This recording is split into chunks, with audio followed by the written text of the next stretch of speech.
c'est un décor assez emblématique en ce qui concerne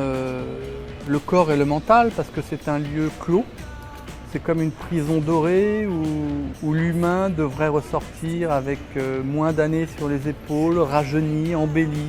où le temps s'arrête, où on prend soin de soi, de son corps, où on s'écoute,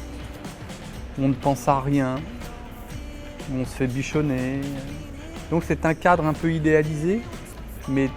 finalement totalement irréel. Et introduire de la péripétie dans un lieu comme ça, où tout est censé être calme, serein, c'est comme si on les mettait dans un shaker et qu'on remuait, puis qu'on jetait tout ça sur la table pour voir ce qui va se produire. Et puis de façon plus inconsciente,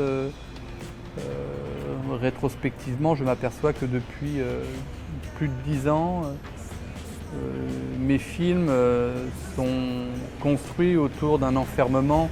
que ce soit l'enfermement de la jungle, du désert, des monastères dans la religieuse, de l'enlèvement de Michel dans une maison, de Gérard perdu dans une forêt qu'est The End.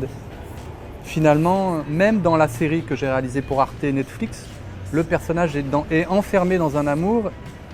et dans une boîte en bois par lequel il est obligé de... Donc cette notion d'enfermement est très présente,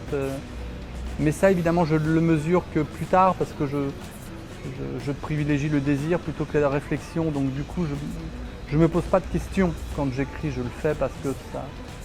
je le sens nécessaire dans cette direction et pas autrement. On ne change pas nos statuts, l'amitié qu'on a dans la vie ne s'arrête pas au moment où on tourne. On est dans ce même rapport de complicité. Et c'est pour ça qu'il est parfois compliqué de savoir quand la journée démarre ou quand la journée s'arrête de travail, parce que c'est quelque chose qui est très diffus, où finalement d'un seul coup on s'arrête et puis on se met à parler et d'un seul coup je dis vite, faut filmer là parce que c'est ça aussi. Et comme je filme en permanence avec 4 caméras, c'est des principes où je ne refais pas les prises, c'est pour essayer de capter la fragilité des moments de véracité et de spontanéité pour chacun d'entre nous.